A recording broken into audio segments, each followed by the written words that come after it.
Hello, and welcome to another episode of the Roll Wise Show, the place where we talk about games, those that we play, as well as those that we want to play. And hopefully, we find some advice for how to play those games, should you find yourself in that neck of the woods. And speaking of woods, today we're going to be talking a little bit about an OSR style RPG called Dolmenwood. Now, this is this is kind of a setting, an adventure that we're going to talk about. So we're going to kind of be blending our experience playing The Winter's Daughter, which was the adventure that we attempted to play through in the system itself. So we're going to give our thoughts. What do we like? What happened? How it was comically dangerous for us? All of the above. And so we'll kind of unpack that slowly as we go through the episode. But if you have some surface level thoughts, Brent, before we get in, so that people know what they're getting into from your side, one sentence, what would you say? Um, Winter's Daughter, Dolmenwood. Where do you land on the It's page there? definitely an OSR game. That's what I would say. It's definitely an OSR.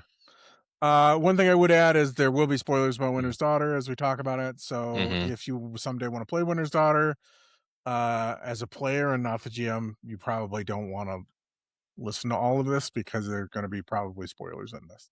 Not that we got Yes. very far into Winter's Daughter, mind you. I don't know how much we can spoil really, or Well, I can spoil all of it because I read it. I mean, I can't spoil very much of it because I don't know. Yeah. So I think just so before we really get into it, because I don't want to use terms that people aren't necessarily familiar with, I'm just going to give some like high level stuff that it tends to be, prevalent in the OSR style of games, just so that people at least have an idea as to um, what that means, I guess. And so when we talk about old school Renaissance, the Renaissance, old school essentials, whenever you hear that kind of terminology, people really look at like your characters as their character sheet is less than the player itself. And this can be a kind of a defining trait. So the fact that your character has an intelligence score that is high doesn't necessarily mean it mechanically has a way to solve problems. You as the player tends to be the one that does the thinking in the dungeon, tends to do all those kind of things, and all that kind of stuff. So the player goes in with a character sheet and use your character sheet as last resort when you Yeah, it's not yourself about has skill failed. checks. It's about you solving the puzzles. Is Mhm. what it's more about. A lot of times, OSR games, from a combat perspective, have a high level of lethality, and combat is typically listed as a last resort. As we discovered very quickly in our end session last night, combat doesn't last very long. Maybe a Nope, turn or two, and neither do your for characters. especially for level one characters. So you have to be very cautious about how you approach problem, because not every nail gets the hammer in this case, because the nail fights back. I guess I don't really know. Maybe the players are the nail in that scenario, and the monsters. Well, like you said, Are. you shouldn't do combat if you can avoid it. Mhm. Yeah, the game does rely on exploration. There's a lot of like OSR games tend to be a lot more focused on exploring the dungeons and all that kind of stuff. I did hear the term pixel bitching when I was researching, how to better play this game, and I've never heard that term Well, before. that's what I was talking about. That's what I was talking about when we were talking about it. Whereas, like, you got to find the thing, and then the thing goes in the other thing, like King's Yeah. Quest. That's basically what I was saying. The game, the adventure seemed to be was. hmm Yeah, and so I think there are some elements of like that style of play where it's like you have to find the right square to get the thing, and that can be in OSR games. It's not necessarily always there, but hex crawls, adventuring, the rolls that happen as you explore, as well as using 10-foot poles to explore your dungeon, are not uncommon. And then, of course, OSR games are pretty open typically. I mean, you can kind of do whatever you want. And that, I think Dolmenwood, if you look at like the campaign book, the other setting specific stuff that's not an actual adventure for it, have a very robust offering for players to really dive into the world, the idea of Dolmenwood, and just kind of open up a book, drop you into the woods somewhere, and say, okay, well, what do you guys want to do? And then you can just kind of start adventuring from there. Um, it's a pretty neat system. I thought it was kind of cool, but we had kind of mixed results when we did through our playthrough, because I think that OSR has some stuff that we'll They talk weren't about. mixed. They were mortal is what they were. Oh very wait, mortal. I guess one of us survived. I guess you're right. It was mixed. The definition of If that's mixed. what your definition of mixed was, is that you guys weren't immortal, then yeah, sure. One out of But two ain't bad, ladies and gentlemen. but to say the least, even though I think that we have to decide to distinguish from the play style from the game. I think the game is really well done, and we'll talk a little bit about that. I just think that for our table, OSR maybe not it's not in our top style, Well, our I top think the play styles. distinction, and So I think the distinction in what we struggle with is OSR games aren't character based. They're not character mhm, driven. They're mhm. they're not about the player characters. They're about the dungeon or they're about the world. They're not about your character because your character is almost nothing.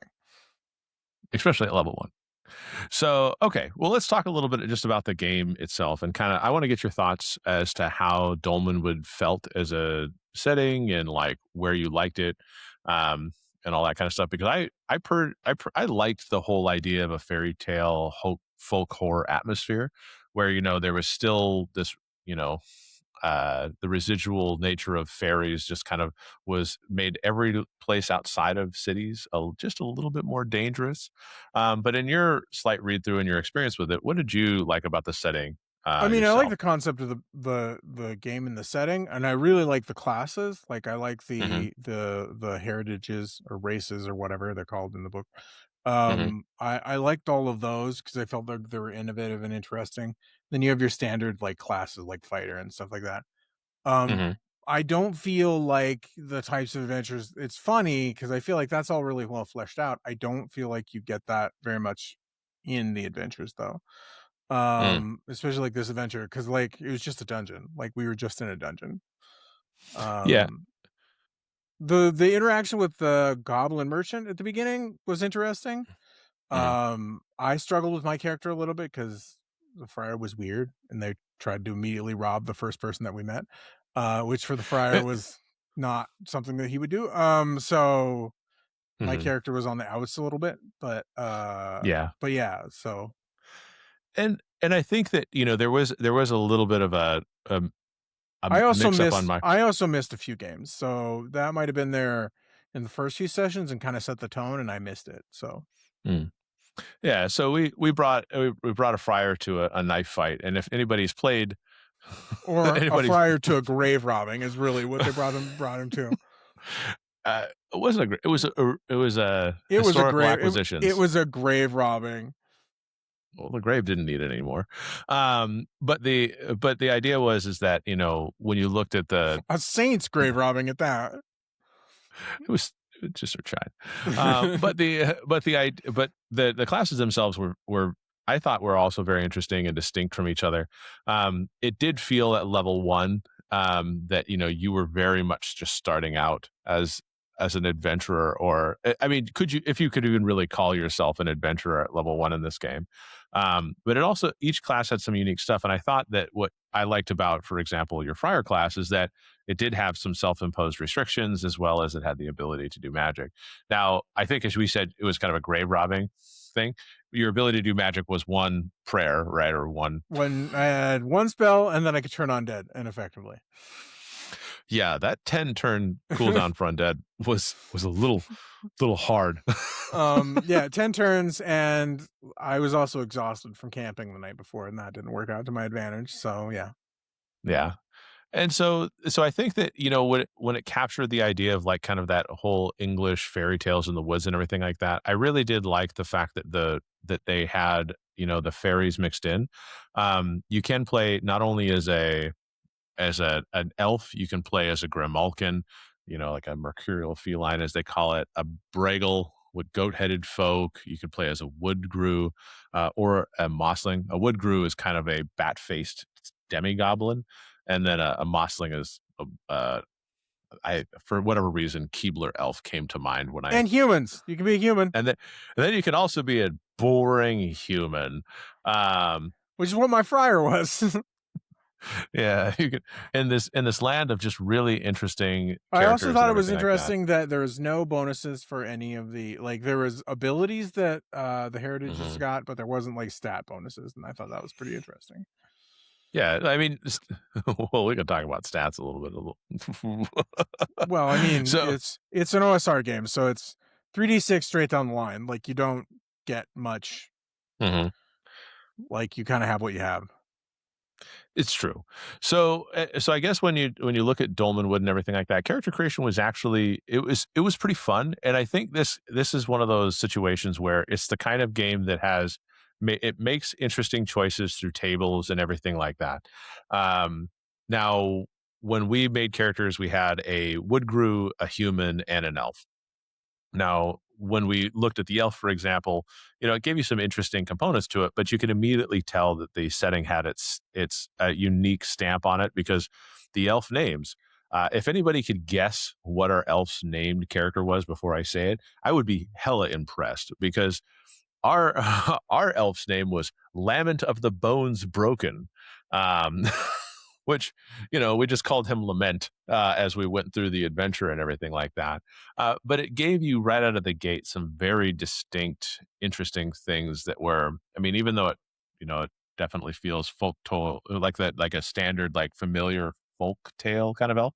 All of a sudden now it's got these other more interesting things, Yeah, and it's maybe got I'm just not familiar a few with more that. trappings than Hmm. uh like it's not a Tolkien elf. Like that's really what we're saying is it's not a Tolkien elf because that's what like D&D elves are. Is they're Tolkien elves Hmm. straight up. Yep. And then you got some really interesting components. And again, because it's OSR, it kind of gives you it's like to spark imagination about your character rather than fully flesh it out. But I always like the things when they do like these are some possessions that an elf might have. A bag of caterpillars whose flesh have hallucinogenic properties. Like no no real mechanical component to it, but it's just a nice flavorful addition that you can find some use for in the game. Um, I don't remember what he had as his trinket, but it was fun to kind of use all the tables to help create the character when it was created. Um, Stats wise, though, stats it definitely uses the OSR stats where if you're unlucky, you're just unlucky. How many hit points did you have at level one, Brent? 2, How many hit points did the elf have? 1. One. Yep. The So only the only thing my friar could successfully kill in the game was another player character, I think. I think it was the only other player character with one hit and I point. don't I don't think and I don't think it would be successful because his strength was 7. So It was it would have been a slap fight of the ages. yeah. I think that's pretty common for you to look at your character, especially at level one in these kind of things, and kind of know, hey, this is Well, your characters don't ever get better. Your stats are your stats forever. yeah, but you can get stuff to make you better. Like you get abilities and You get equipment, abilities and your AC gets better and you get equipment. and you just become generally okay-er at stuff. Um, And so I think when you look at the setting and everything like that, I like the setting. I think if you want to look at what you need to purchase for the game, I hate to say this, but having the 3 books that you buy for it, I mean, you could just definitely play with the player's book, but I really think having all 3 books would be very helpful to get started. If anybody's looking at investing in Dolmenwood and getting their own game at the table. Now, to the actual mechanical stuff that was a little bit tricky about this was first of all, because it's an OSR game, I think Hirelings is something we need to talk about. Um, because outside of the good that it has, um, I think Hirelings like this. The game is basically on hard mode if you don't. Well, I think it's again, I think especially I say this is more for our table. Uh there's a mindset that you need to like you got to remember that your character isn't what's important. Like it's Mhm, experiencing the dungeon or whatever is what's important. So you have to have tools to do that. Your tools are hirelings and you need to kind of mhm, put your thoughts out of your head that you're the character experiencing the dungeon because you're not. That's not how the mhm, game and we're very character focused like all of us. Even the least character focused among us is used to playing mhm, character driven games. And so the idea of being the guy that hires a guy to do the what you've been hired to do is very like it's not easy for us, I don't think. It would be like it's like that moment where the NPC becomes like better than the player character and I think that's hard mhm. for us on a level. Yeah, because I think that, and we could talk about some of the other stuff too, but basically, and Winter's Daughter specifically, without getting into the spoilers at this point, like I mean, you have a character with 1 hit point, a character with 2 hit points, and you have, as you're going through the woods and you're just using your standard travel mechanics, it's very easy to gather exhaustion because you just don't have the right gear to effectively spend the night in the woods Do hirelings help you camp? no, they don't. But I'm just saying is that, like, but you could have other gear like fires, bedrolls, tents. Like it's a matrix of things that help you decide how difficult your camping role is. Let's call it. And you guys really only had one thing typically when you went to camp. You guys didn't have the other essentials, so you were basically bundling yourself up in your cloak at Well, night your and hoping friar for the best. mostly never will because they don't get anything. Like they Yeah, and don't have any money. they're They're not going to poor. travel luxuriously, is what you're saying. They're not gonna. Yes, it's not gonna be good for them or easy on them. But Hmm. I mean, and what makes the game hard is that what makes the game hard for people like us is you don't Hmm. have a lot of resources at the beginning either. So Hmm. you don't know what you need. Like it's kind of confusing as to knowing what you need before it happens. And Yeah. I think so there's mindset changes that need to be done Hmm. before you play us. And like I said, we're very character focused. So Well, and we and think to our characters can handle it, and the fact is they can't in this type of Well, game. and it's kind of weird because I think that when a lot of games you play, there's, Fabula Ultima did it the best, where it was just like, we want you to believe the world revolves around your character, because it does. As the player characters, you should feel like a special component of the world that's either setting in motion that, big events and everything like that. And not to say that every game needs to be that way, but when you get into an OSR style game, that pulls back quite a bit. Yeah, it is And not to that way in an OSR game. and I think when you get to things like hirelings, and this is a component of the game that I think people need to take much more seriously, because I think that the scale of difficulty goes up and down as if you have hirelings or not, because it is kind of turns it more gamey when you say, okay, well, we only have 2 hit points between the 4 of us, or whatever it It is, does and make it then more you gamey. go, and then you go, okay, well, let's hire some cell swords that will go and poke at stuff to make sure that if there's anything dangerous in the dungeon, that we can go explore it and gain the wealth. And then we have to share, we have to give portions of shares to these adventurers. And so and so there it is.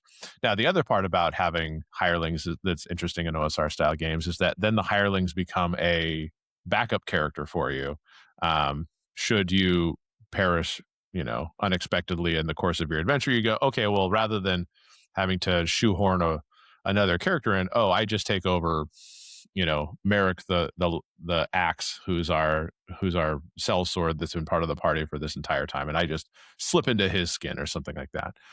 But middle management in a game from a role playing perspective, I that's something that I think some people enjoy having it, being the project manager of the adventuring party or whatever it is. Having been a manager and doing project management, I am less interested in that sort of, and I think that's one of the things that makes it hard for me is like Mhm. my character wants to do things as opposed to me hiring people to do things.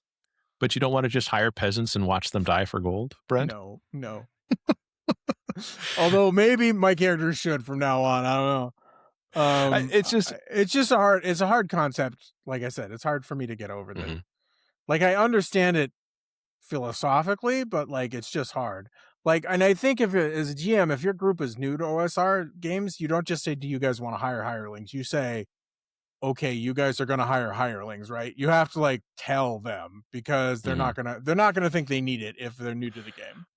And I think I had that conversation with the players in the beginning, I wasn't but there. I'll be honest, I might not have emphasized it enough. I was like, well, hirelings are going to be very helpful because you could get them to help you with your adventure. But I think that not having that OSR mindset and starting with very little money, Right. I think the players basically go, okay, well, As I I don't said, have enough money for. as I always say, players are dumb, and myself included. And so the minute that like yeah, they just don't think about it. And then there's an addendum to that I should make. Players are dumb and greedy. So the minute that it's like oh, we're not going to make a good decision. And then it's, we're not going to make a good, we're not going to spend this money either. Those are the two things we're not going to do. They will go, we would rather walk through the fire. Well, that fire is going to do 1 hit point for sure. I'm still going to Mm-hmm. try it. Like that's just the nature of, that's the nature that of a mindset of a hero of a Mm-hmm. character based game like Yeah. D&D or one most of the narrative first games that we have a habit of enjoying over an Yeah. OSR game, which again is more about, it's not about the characters, it's about experiencing the world, Mm-hmm. not the characters, not necessarily the characters as they are. It's about Exactly. experiencing the world, the dungeon, whatever. And it Well, doesn't necessarily have to make sense other than you're experiencing those things. yeah, and something you may not have experienced very much because of we didn't really get we didn't play a super large amount of the game, but you hit the nail on the head when you talk about paying the treasure and all that kind of stuff.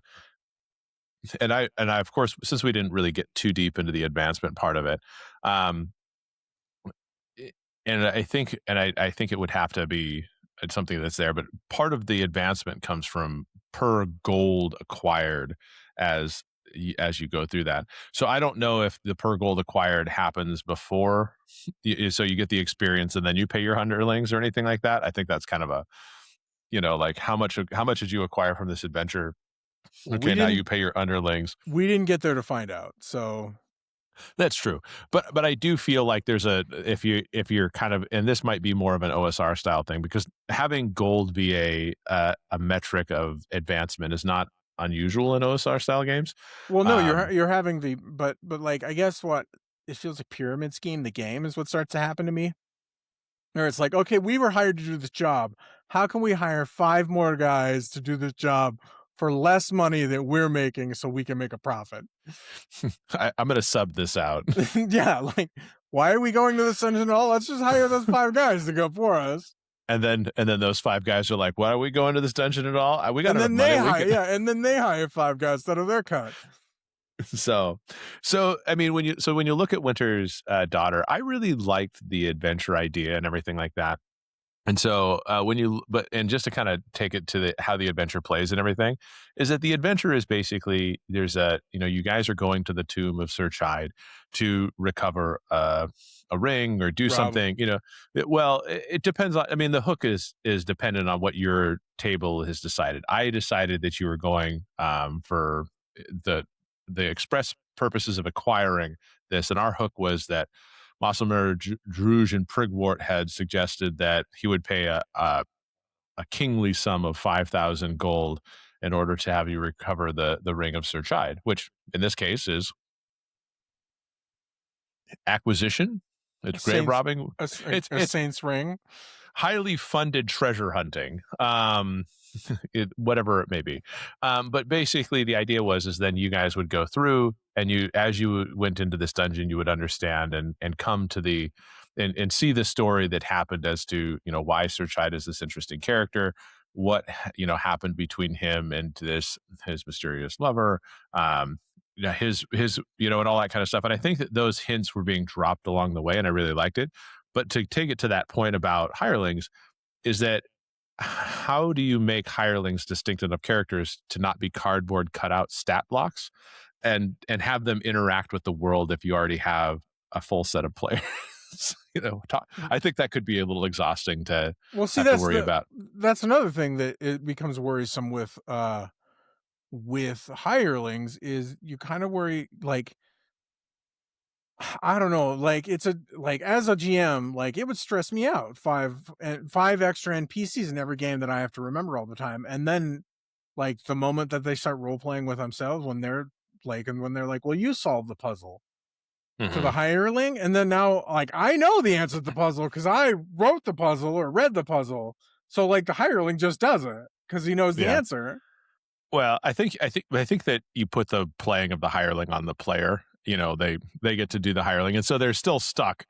Now it's just double the number of characters that they're playing, but still the challenge is greater than they can surpass. So they neither, you know what I'm saying? Like, if they can't do it, then they can't do it. Um, but one thing about hirelings, and I never really thought about this, is that if you guys had brought hirelings, I could have easily demonstrated how dangerous certain parts were by killing your hirelings for you, and that still would have that would have solved the money problem because then you wouldn't have had to pay them any money. Oh, look, But they're dead. We don't have to pay them anymore. I guess that's true. that could also be a very dark path of, Now well, we've learned. Now we've learned a lesson in economics. we hired these guys. We got 90% of the way through the dungeon. They accidentally befell some terrible things that mortally wounded them, but now they don't get shares. Yeah, The lesson we learned is how to clear a dungeon for 90% of the way and then lose our hirelings. right. Well, I don't know. Uh, I will forever struggle with that part of OSR games. I think, for me Hmm. personally, because I Yeah. prefer character-centric games. Hmm. Now, so getting into the actual adventure of the design of Winter's Daughter and everything like that, I mean, did you find that this was just, it was kind of like a too basic a dungeon, or how did you feel that the dungeon laid itself out? The dungeon was fine. I thought the make of the dungeon was fine. I mean, it's a Hmm. dungeon. If you've ever played a role-playing game, you've played a dungeon. Hmm. Either, I mean, even video games, you've played a dungeon. Like you've done the dungeons. So the dungeon was And interesting enough. with knowing that it was kind of an OSR style game, did you approach that dungeon more 10-foot pole, or did you have some other things in No, mind? my character, I approached it as my character would, which again is more probably not playing the game correctly. Mm, And I was trying to get over the problem of playing a friar who probably wouldn't be on this adventure if I had been in the first one because like hmm. he wasn't very mercenary at all. Yeah.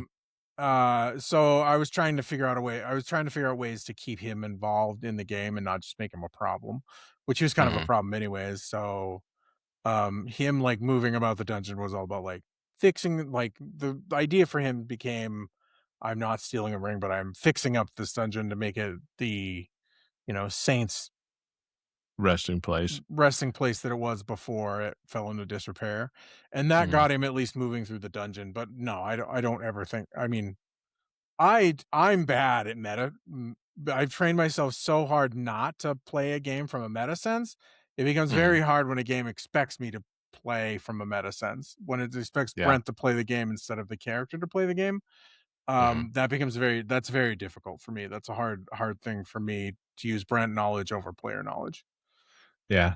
And the hardest part for me is that in terms of OSR games, I feel like the parts that were really the most interesting part about this were the actual interactions with Sir Chide's tomb and of course going into the fairy realm, both of which we were just shy of doing. One because of, well, death, and Mortality.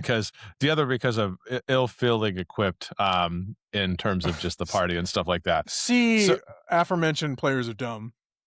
and so I felt that those two things, I think that if you guys would have gotten to that, it would have been a much more rewarding feeling game and all those kind of things. Because I do think that in terms of OSR games, the people, like, there's a certain, like, you know how when you play like any kind of action RPG or anything like that, and you go straight down to nightmare or hell mode or something like that, I feel like OSRs typically have that higher difficulty curve. And so when you succeed in it, it feels much more rewarding because you felt that, like, oh, I succeeded in this area.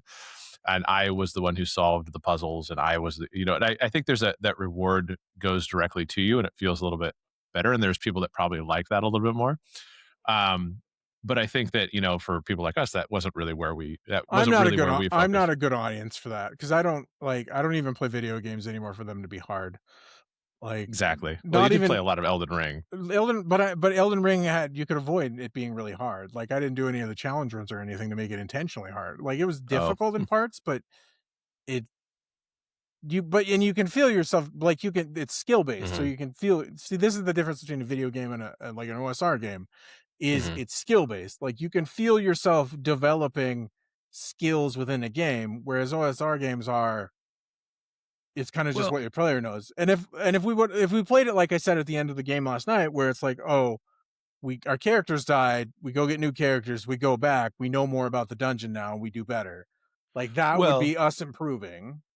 But I also think there's a component that you said from a meta perspective is that the more OSR style games you play, the better you get at playing OSR games. Like, because you said that because it's more your knowledge versus the character knowledge or anything like that, you start to bring more to the table and become better at it because you're like, oh, I remember this one time I walked into a wizard's tower. I and I just walked in and I was evaporated. So because I know this is a wizard's tower, I'm going to use its knocker. Even though your character that you have in your head may not have, Right, may not know that at all may because your not know that at character, all. I don't know, like, and this is going to sound harsh, but your character really doesn't matter as much. Hmm. I don't feel, and I know Yeah. people argue that it matters more because the character is less about your stats, Uh-huh. but I disagree with that assessment. Gotcha. So, and I don't know, think that Gavin's going to listen to this particular breakdown of the game or anything like that. But but if you look at the dungeon, I thought most of the dungeon was designed really well. I liked the dancing skeletons. It didn't feel like you guys. The only thing that really there was only one creature that was actively trying to kill you. Everything else in that was either random happenstance, which I was really sad that we didn't get the frog that appeared and just said betrayer or something like that. I think that was one of the What was that? What was trying to kill us? those little worms. Oh, But okay. Like, they weren't like trying to hunt you down like silent assassins. They were just yeah, animal they were just intelligence trying worm. to eat us like Uh, animals would try and eat us. Not, it wasn't yeah, like they weren't malicious. They were just animals. no, they were animals. But I like the fact that there were non-combat, that the combat didn't start with a combat, whereas in like D&D you basically run into a room and everyone's got their boxing gloves on, right? And and you're like, okay, you walk into a room full of orcs, get them boys, like in this one, Right. you had dancing skeletons. That was kind of fun. They were floating around and doing all those things, and I really did like the idea that as soon as you tangled with Lord Brigforth with, or whatever his name was, that you're kind of also in the air kind of sputtering around. It was one character death. By the way, everybody, my friar died first. It was a toss up. He had 2 hit points, the other guy had 1 hit point. I didn't know who it would be. But I would say that Well, one sometimes ran. fair enough. How did he? How did he die? Giant Oh no, dog. he's the one that got away, right? Well, one got away. One ran and got the mystery was too great, and he decided to try to solve it incorrectly. But who was it? The elf that The got elf away? died, and the wood Oh, grew okay. Yep, lived okay. another day. The That's what I thought. huntsman used his survival instincts and said, "I'm getting the fuck out of here." All right. Peace. I'm out. Yeah, but I'd say from the Good luck, adventure. boys. But I was going to only say the only thing from an adventure standpoint that was a little bit weird is that there were a couple of rooms that I always ask myself the why is something there, and I think that some rooms thematically were cool, but the why behind it being there was like, Well, that doesn't. Well, like I said, it doesn't really matter in the context of an OSR game. It's you have a trap in a dungeon because you have traps in dungeons. yeah. So you have a mirror on the wall. Why is the mirror there? Why is the mirror doing what it's doing? Why does the mirror have freezing magic? Why Yeah, not? especially since it's been established that this was used as kind of a pilgrimage site. Why would Why are you trying to freeze ray your pilgrims? Yeah, so I mean, so there is a little bit that you have to kind of like, and I know that in terms of prep and everything like that, if I have a dungeon that I'm doing, I like to try to understand how the dungeon interacts with itself. Like why thematically, because as you said, we like the character driven, we like the stories, we like understanding those things, and so there was a part of my brain that just precipitated on that one thing, and I was like, why? Why is this here? Why is it doing this? What can I do to make sense of this at all? And I eventually came up with the idea. So if anybody is going to run this, I was like, well, the idea is that the fairy kind of like, They the moved line a between, mirror in. no, well, because of Sir Chide and I like the idea of the fairy creatures wheeling the mirror down the stairs better. I feel like it was a possession of Sir Chide's that he put in his tomb as kind of a remembrance of his lover that he Yeah. was not able to be there. I mean, it kind of makes But sense that it might be look like whatever was supposed to be on the plinth was like looking into the mirror. mhm. Yeah. and then the idea is that it really wasn't a freezing mirror in the beginning. but as the fairy world and the real world, the barrier between them thinned because of other happenstances within the dungeon, that is what caused the mirror to start causing this freezing, this freezing and everything like that. So that made the most sense to me as to why that could be there. I mean, I could obviously use that technique of be like, well, why do you think the mirror's freezing, Brent? Obviously, my friar was cursed by God. That would be his argument. So, yeah. So I guess outside of the Winter's Daughter and everything like that, just the actual playing the game, did you have anything that you were really happy about with the sessions that we played? Any moment that stood out to you? I played a character that I felt was difficult to be involved in the game, and I feel like I did a pretty good job at keeping him going, because he was going, like, my instinct was to make him very hard for you to have him in the adventure, and very hard for the other players. And it's probably good that he wasn't more capable, because he probably would have wound up attacking the players. We would have gotten our first PvP in a while. Yeah, because like anytime you're playing a lawful religious character, a lot of times, and I'm stereotyping here a little bit, players in the group have a tendency to be criminals. Not to say that that's what they were, but there was a chaotic and a neutral character, and they The very elf much acted did like criminals. try to rob the first person we met. The first session I played with my fire around, he did try to pick his pocket right away, with no ability to pick pockets, mind you, because he wasn't a thief. But yeah, like that sort of stuff is, in my opinion, in a game with alignments and hyper religious characters like a friar, like they become hard characters to be involved with the players unless they're in a specific adventure for them. Yeah.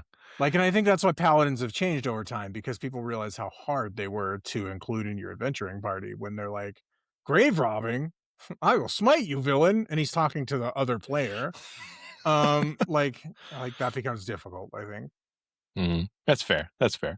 Honestly, but I think the nice thing is because of how unique the characters were, you guys role played the situations very well. I had some great scenes that I have in my memories for how the interactions between the lawful and the chaotic character went. I couldn't have asked for that to go more engagingly. The two useless characters, the two characters that couldn't have hurt each other if they wanted to. They just had good banter because they were opposite, and you guys did a really good job playing them as. I'm going to pick up this mace. No, you shouldn't. That's robbing, sir. What are you going to do to stop me? Nothing. I'm going to try to shame you into stopping. I'm going to hit you with this mace. No, you're not. You're right. You can barely lift the boar-headed mace. You're right. And I think that's something that we maybe should have talked about in the beginning. But I did also. I also liked how the game was set up skill-wise. The game didn't overcomplicate itself in terms of skills, and the skills that you were supposed to have. I really appreciated the fact that there was just D6 or D20. Like it was the armor class was rollover, the saves were rollover, the skills were rollover, everything was rollover. It's a simple game, but that's also what makes the characters super easy to die. Is it's a simple game. One hit roll and they roll 6-7 hit points on a character that has one. It's all, and it's just, if you reduce 0 hit points, you're dead. Like like there was no death. I mean, you could obviously add your own homebrew death saves, stuff.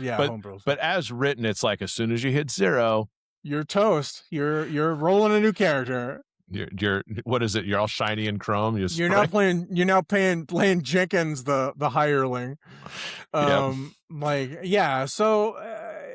I mean, I don't know for us, our group specifically, like the character stuff is what we enjoy. So like that's like even if I thought my character was terrible, like, and I know I was irritating some of the other players with my character because he was irritating. He was irritating me. He was irritating me. And I hate the "it's what my character would do" argument, but like he was a friar. It's what my character would do. And so I know that, but like it's hard balancing those two things in an OSR game, because I know that stuff doesn't, like, it matters to us as players, but it's not going to matter in the overall context of the game. It's not going to make them any better at, you know, not getting frozen by the mirror that's in the room for some reason, or Yeah. torn But apart by the undead character, or camp better. Like, yeah, I so feel you. like so like and like I know a lot of people are like, they don't have to complement each other, but they're both parts of the game. And so you're basically, you're saying, like, one part becomes disparate to the other, in my opinion. That's what makes it hard, in my opinion. Is Yeah. if you want to care about the characters, you play them. But Yeah. playing the character isn't what OSR really asks you to do. It asks you to play yourself. And And then you so just have a that's, character sheet at the end of the, yeah, as a the tool. rulings over rules and all that kind of jazz when you Mhm. hear those things. The one thing I did like, though, is that even though I know we were more character driven and stuff like that, I did like how the game still allowed us to facilitate character moments. Like the camping scenes were awesome, especially since, I mean, it was novel enough to us. And I'm sure if we had to go through a camping scene 400 times, the 400th time would be less novel. But I liked the idea that, like, Corbin, the first time he's like, I'm going to engage in banter. And I'm like, okay, well, you roll, you don't succeed. How do you become farther apart, emotionally from your co-traveler Right, because he failed. Corbin because you was the failed. elf in the party, and he failed. Hmm. Yeah. His Lament the banter. Bones had failed his banter, and he did not draw closer to his fellow players. So how do Right. you fall? How do you get farther away from your fellow players? I thought that kind of stuff was fun, and it was novel, But and it was that interesting. stuff is fun. But what I here's I guess here's and I'm not trying to be negative on OSR, but here's my question. Hmm. Is it more fun if you got to play those characters more because they didn't have one hit point, or because they were bad at everything? Like, that's the Yeah. thing. Is like, I like, you're basically making characters that die, so why make them interesting? Yeah, well, it's hard to get invested. So I think you save your investment until they're like level 3 or 4, because I think if you're playing the game and you don't want to feel necessarily like immediate that the Reaper is right behind you, or you have the sword of Damocles hanging above your head, is that you have to do 3 or 4, or you get hirelings. It's like you just got to start at a higher level, which I feel kind of cheats the system a little bit, or you get hirelings and that plays it more. The answer is get good stats through rolling the stats 17 million times. That's the answer. you, just, This you is just my do a sixth character. I finally got good stats. you just roll 6s in succession until you finally get one. Yeah. I think I remember as a young boy, like we would just roll pages of stats and just take this array of 6 that worked the best. And I was like, why would we do that to ourselves? Well, I mean, Dolmenwood, I will say this. Dolmenwood, I think, would be an excellent game for a peasant funnel game, Hmm. where you make 16 level 1 characters, or you make like 4 level 1 characters. So you have a party of like 3 people. You have a party of what? 4 times 16 people going into a dungeon. And then the ones that survive, you make level 2 or level 3. Yeah. Like, Yeah. and then you just move from there. But like, you have to, I feel like you have to have that expectation at the start. Not Yeah. not be like, hey guys, go ahead and make a character, and then be like, And then get wow, really attached to him. Bob the piss boy doesn't seem like he has very good stats. Get really attached to this character. You don't know how Yeah, long you're going to have him. don't bother naming him. It'll be okay. Is it, well, what was that? Viva la Dirt League, Brolin to Colin to Tolan, Yeah. like you have a copy paste character that comes and replaced your the Right, original yeah. character concept. I am the cousin of Brolin. My name is Tolan. Exactly. Or there's a joke about that in The Darkness Rising 2, where the guy makes a bard, and at one point he's like, how do we get away from the necromancer? Hide behind the pile of dead bards, because he just keeps making, he has like 20 bard character sheets. He just keeps making new ones. He just keeps pulling out new ones when the old bard dies. Yeah. Well, You can't get into the dungeon anymore because there's a pile of former adventurer bodies blocking the door. The necromancer has enough for his army. He Which says, is "Go funny. away, go away." God, I can't take this again. Jeez, take this. Go away. I have too many. I have too many bodies. Yeah, like, which would be funny and would be fun to a degree, but it's not. Mhm. It's a game that we don't traditionally play in our group. Yeah. So so looking at it, not to say, because honestly, I like the Dolmenwood. I like the Dolmenwood setting a lot. The system, because of its OSR style and stuff like that, and just how mortal people were. I'll be perfectly honest. I didn't. I was. I wasn't going to bend the rules for you guys to like survive, because I know that there's an option for people to fudge, rolls and all those things. I didn't do any of that stuff, but I was hoping that you guys would succeed, by So being. wait a minute. Wait. Is it in the rule book that you should fudge dice to keep players alive? I want to know if the game suggests you cheat to No, keep no, your no, no, characters no. alive. I'm just saying that there are tables out there and GMs that may say, "Well, that just seems unfair that I double credited you to death." Well, they're Um, character-driven GMs. yeah, That's so the idea is that I let the dice tell the story. We told the story, and the story was a party of 3 people entered into a tomb to go And acquire died. an artifact, and 2 of the 3 people died before they could find it. So it was the story may sound more like a cautionary tale of the dungeon than a heroic tale of success and money. But a few different dice rolls and a few other changes, you might have been those heroes in the. Somebody's gonna. I'm gonna get blasted for this probably, but I think Dolmenwood would make a good 5e conversion. Probably. I mean, so I did look. Or maybe Symbaroum would be a good rule set. You could use Oh, I don't. the Symbaroum rule set, because Symbaroum is the Dark Forest kind of vibe to it, which kind of matches the Dolmenwood vibe. It kind of has a similar like Dark Forest type thing. And I Yeah. think that would translate pretty well. You could probably, yeah, I mean, you'd have to do a lot of conversion work, but I don't know. I just don't know if OSR is. I would have to change my mindset a lot. Well, I think, we're gonna probably keep playing some of them just to try out some, because like I said, I like the Dolmenwood setting. So I think what I did see is that there was somebody that was asking, who apparently is my Reddit spirit animal, that asked all the questions that I would have thought of asking. Got into the OSR subreddit and asked, like, well, OSR games, I know that there are certain aspects of it, and they've pretty much hit every aspect that I could think of. But the people in OSR that said, like, okay, well, if these are some of the things that you don't like, this is what this is what you might suggest playing. Some of the suggestions were like playing a Powered by the Apocalypse game, like basically homebrewing, Which like is Dungeon World. very story forward. Like that's the most anti OSR suggestion I think you could make is Powered by the Apocalypse. But the one that I don't have, but I have on my shelf that I would be interested in trying, is that I would really like to see how Cairn plays. Now, I know that some people suggested Knave second edition. I don't have Knave yet, and so I'd have to take a look and see if I could if I was more interested in that. But Cairn, I'm interested because, first of all, like, that's a level-less game, if my memory serves. It's got some really cool design principles behind it, and I think the original game was designed off of Into the Odd. I don't know how much that's deviated from there, where it's unique in its own ways, but people really like Cairn. Like, it's it's one of those indie darlings that has had a lot of the people that like it really like it. It's just because it's a small press game, it doesn't have the same exposure as some of the bigger games, and I think that until now. Until we talked about it.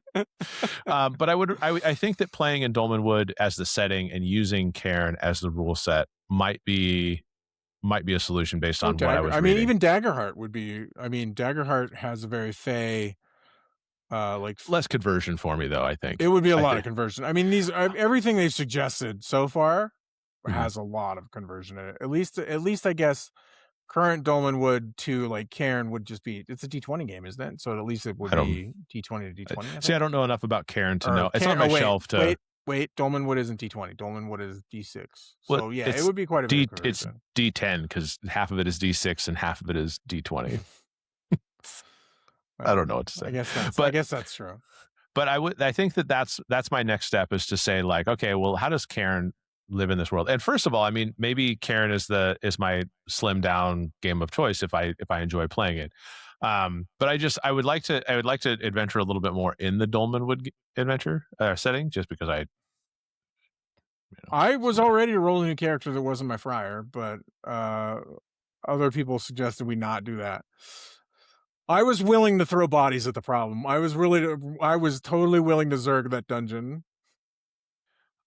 That's also a thing I don't think you hear in most other role playing games. Let's just Zerg it.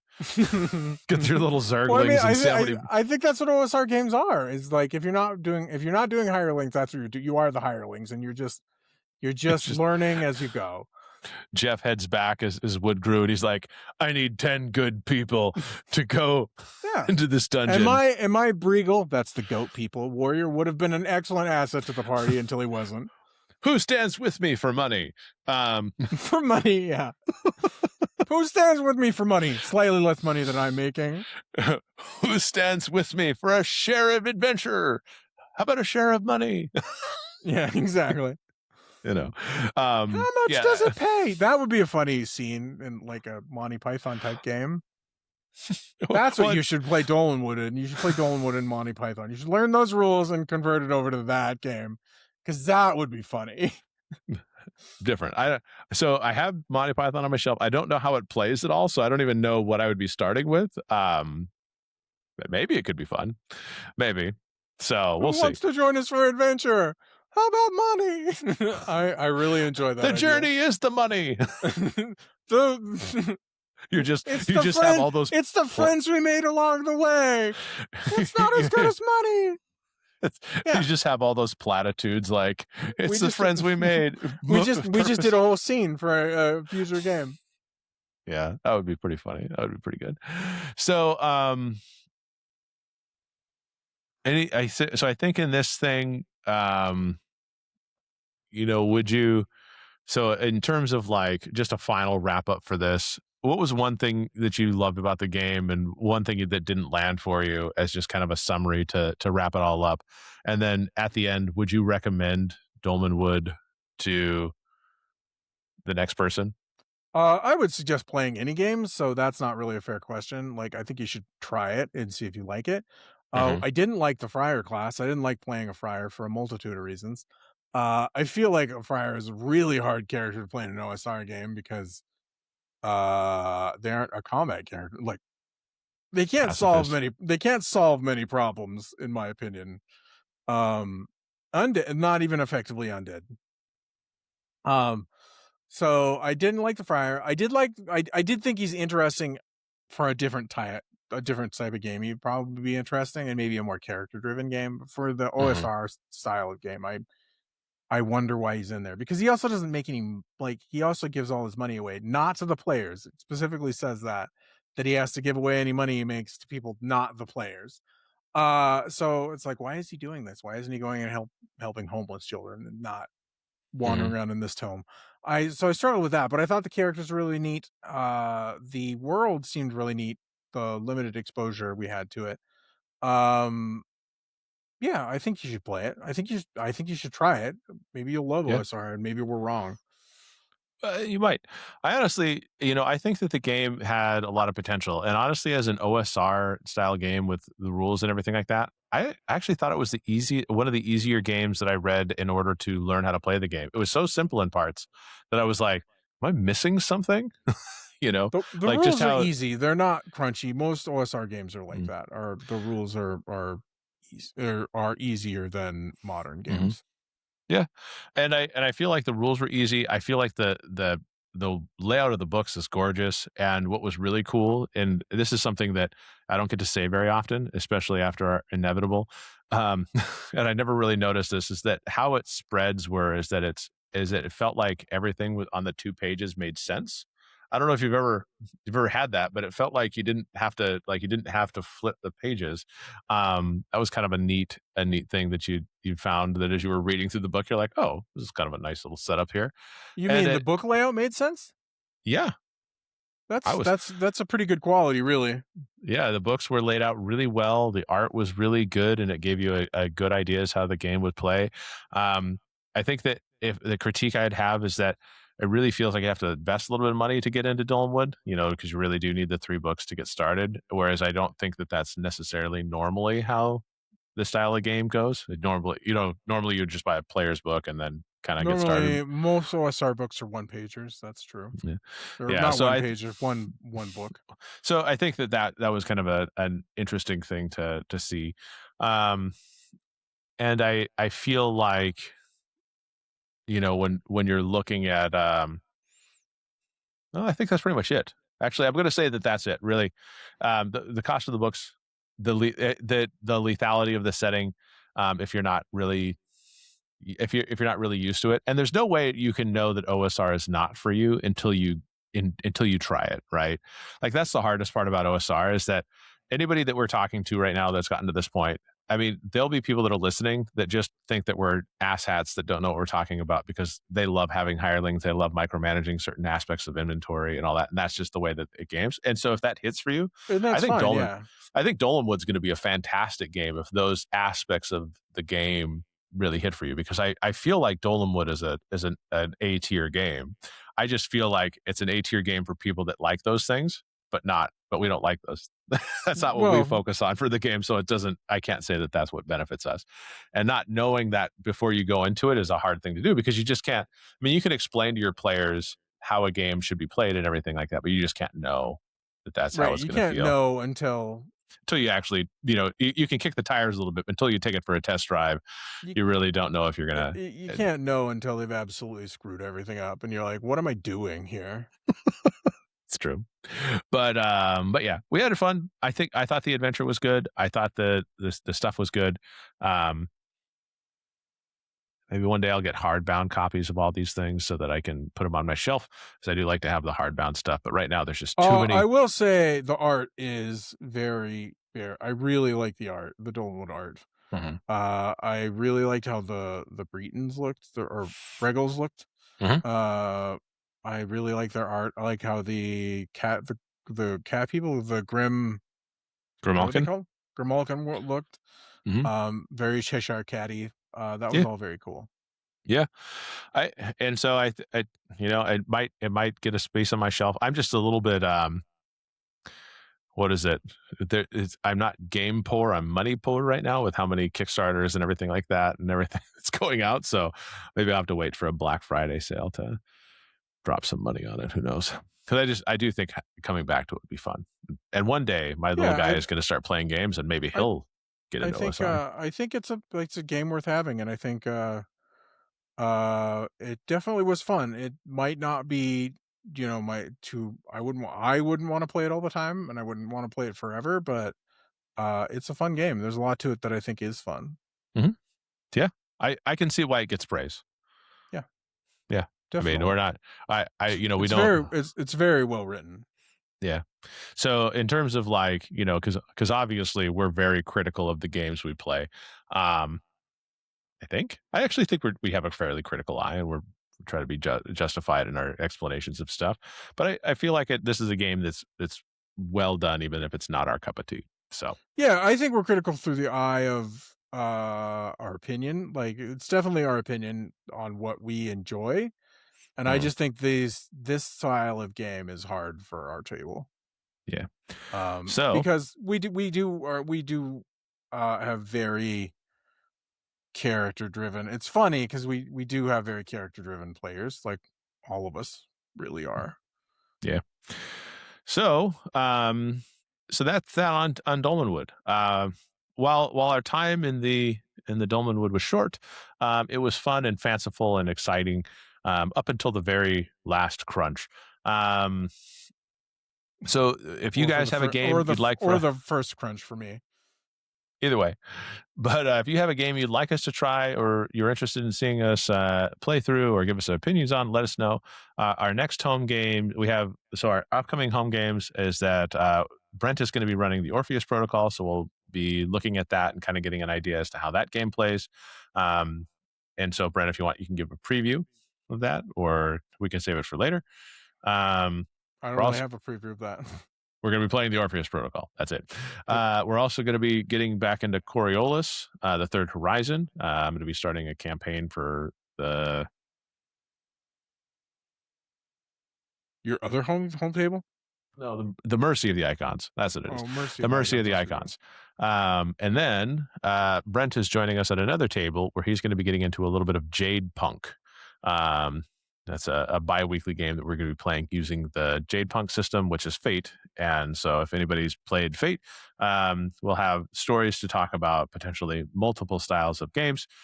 Who knows what will happen? We are enjoying our best lives playing games, and some games are more successful than others. Some games you all die. It's all good. some games, and that's okay. I think if the party dies, but everyone's okay with how the dying happened, then that's good. Like I felt like our Alien cinematic story play was good because everyone died in the most fireball. Oh, you mean the game I won? Yeah, that one. Yeah. Not very often do you win an Alien game, but Brent did win. Brent won. Yep. He fulfilled his objectives perfectly. He did. Yep. Brent won. So that's it. And then I think we'll be doing a little bit of Wildsea in our next actual play episode that we drop, and that hopefully will be mostly. I think we'll be able to conclude the one-arm scissor with that, and then afterwards, I'm not exactly sure what's our next on-stream game. But if you guys have any suggestions, let us know.